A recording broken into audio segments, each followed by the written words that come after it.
자, 안녕하세요. 안녕하세요. 네, 정신간호학 담당하고 있는 김영입니다. 저는 맨날 요 수업할 때마다 그 생각이 나요.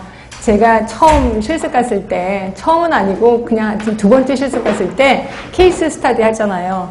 근데 환자 중에서 되게 잘생긴 젊은 사람이 있었어요. 그 친구를 서로 케이스 잡겠다고 서로 우리 같은 조원들끼리 가위바위보 했던 기억이 나요. 그래서 제가 이겼거든요. 그래서 제가 이제 케이스가 된 거예요. 엄청 좋았죠. 그래서 이제 대화를 하는데 말 그대로 연애 대화를 하는 거예요. 뭐 어저께 뭐 하셨어요?서부터 시작해갖고 뭐 좋아하세요? 그래서 이렇게 했고 또 우리는 그걸 다 쓰게끔 했거든요. 그래서 레포트를 썼더니 교수님이 야 너네들 연애하냐? 뭐 이렇게 얘기를 하실 정도로. 근데 이 친구가 조현병 환자였었고요. 그 재수를 하다가 여자친구가 있었는데 여자친구랑 재수할 때 헤어졌대요. 그 충격으로 이제 조현병이 발발이 된 거예요. 물론 그 전에 병정 성격을 갖고 있었겠죠. 그러다 보니까 이 사람이 아예 셀프 케어를 하나도 안 하는 거예요. 씻지도 않고 먹지도 않고 엄청 더러워요. 그래서 제가 이 사람을 고쳐야 되겠다. 네, 완전히 그 학생의 입장에서 이 사람을 셀프 케어를 가능하게 해야 되겠다. 그래갖고 막 얘기를 하다가 우리 손 좀 씻을까요? 이렇게 하고 막 하니까 이 사람이 얘기하다 보니까 자기 손 씻겠다는 거예요. 잘 됐다. 우리 머리까지 감을까요? 그랬더니 자기 머리 못 감겠다는 거예요. 근데 제가 약간 오바를 했죠. 제가 머리 감겨드릴까요? 이렇게 얘기를 한 거죠. 그랬더니 이 사람이 깜짝 놀래요. 이리 오세요. 제가 감겨드릴게요. 정말 말도 안 되게 그 친구를 끌고 가서 물을 건져주면서 머리까지 감겼어요. 그렇죠? 근데 제가 목욕까지는 못 시키겠더라고요. 젊은 사람이니까. 근데 젊고 잘생겨서 제가 이 짓을 한 겁니다. 정말 못된 것을 한 거죠. 그러고 나서는 다 해놓고선 그 다음에 제가 한 2주 동안 실습을 했는데 2주 동안 정말 재밌게 저 나름대로 정말 재밌게 그리고 이 사람도 되게 많이 변화됐어요. 그래서 완전히 그냥 보통 평범한 사람처럼 바뀐 거예요. 그래서 제가 이제 성공했다. 우리 간호는 이렇게 정신간호는 이렇게 해야 된다. 그러면서 이제 나름대로 만족도를 느끼면서 이제 저는 실습이 끝난 거예요. 그리고 전 이제 학교에 와서 이렇게 있었었죠. 근데 한참 이렇게 수업을 듣고 있는데 갑자기 누가 저를 찾아왔다는 거예요. 교문에 누가 있다는 거예요. 어떤 남자가 기다린다면서 무슨 남자가 저는 남자친구 없었으니까 괜히 마음 한구석으로는 약간 흥분하면서 누가 나를 이러면서 딱 갔더니 그 사람이 있는 거예요. 그렇죠? 근데 정말 무서운 게 뭐냐면 제가 실습할 때는 그 사람들이 너무 예뻤거든요. 그런데 카페에 딱 앉아있는데 눈이 풀려 있어요.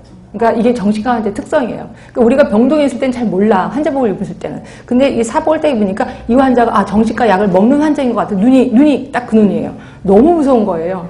그래서 내 친구랑 가갖고 둘이 같이 가서 혼자 가기 좀 그렇고 둘이 가서 이제 얘기를 하면서 이 사람이 저한테 이제 고백을 하는 거죠. 그죠? 많이 보고 싶었다. 이렇게 얘기를 하는 거죠. 제가 뭐라고 했냐면 저는 간호 학생이고 본인은 환자입니다. 딱 얘기를 한 거예요. 그렇죠? 당연하잖아요. 그래서 저는 케이스 스타일이라는 걸 쓰기 위해서 그런 걸 한 거다라고 얘기를 한 거죠. 그리고 저는 당연히 그렇게 얘기를 했고 뒤돌아 쓰려고 하는데 이 사람이 발작을 한 겁니다. 그래서 정신적인 발작을 해서 그때 응급실로 그 사람 끌려갔던 기억이 나요. 그 다음부터 지금까지 계속 정신병원에 있는 걸로 기억이 납니다. 그래서 제가 정신간호를 할 때마다 그 생각이 나요.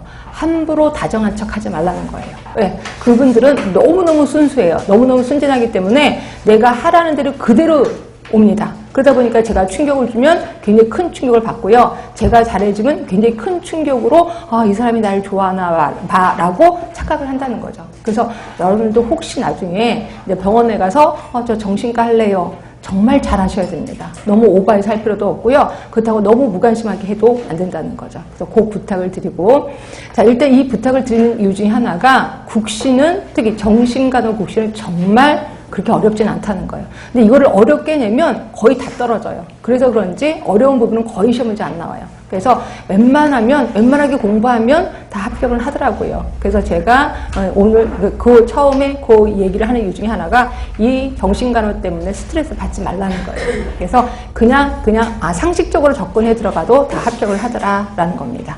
자, 일단 한번 훑어볼게요. 맨 처음에 이제 정신건강 개념이 한 3문제 정도 나오는데 이거 진짜 쉽더라고요. 이거 누가 봐도 다 맞는 문제라고 보시면 되고요. 그래서 이제 이것도 하긴 할 겁니다.